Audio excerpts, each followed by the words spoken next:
bit of the pinch? Well, I have good news for you, my friend. You're not alone. Almost everybody is.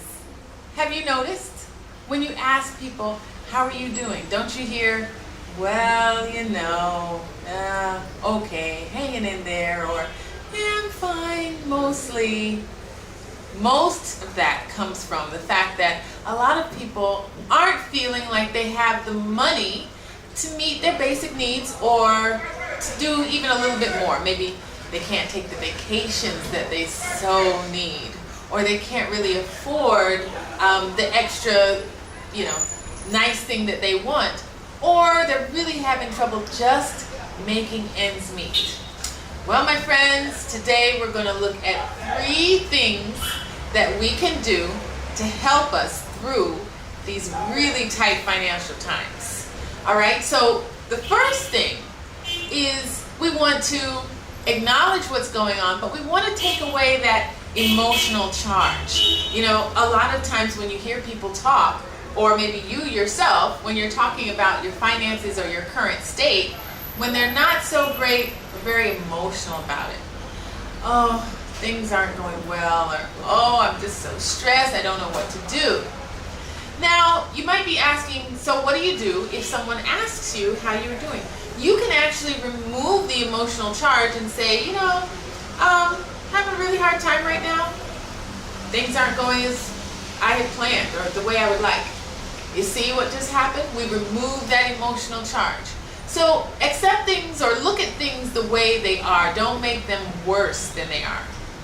Then the next thing you want to do is you want to actually change your physical state. One of my great mentors, Tony Robbins, talks about why he's so successful, and he says it's because he believes he's able to maintain his state. And what he means by that is he can change his mood, he can change his emotions, because he has control over how he feels.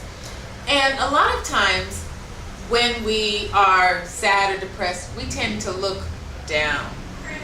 And what science has showed us is that people that look down, or when we look down, it's much easier for us to think about things that are going wrong or that could go wrong, or problems from the past. But when we look up, like physically look up, then our minds tend to think of things that are hopeful, and we get inspired and we start thinking about the future in a more positive way. So that's the second thing I want us to do. Look up physically. And the third thing we're going to do is we're going to take action.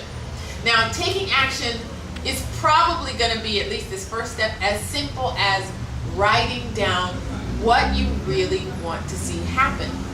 That's right. Good old pen and paper or pencil, and you're going to write down what you would rather see. And what this does is it shifts your focus from looking at all the things that are going wrong to looking forward, so that you can actually move forward into the reality that you want to create.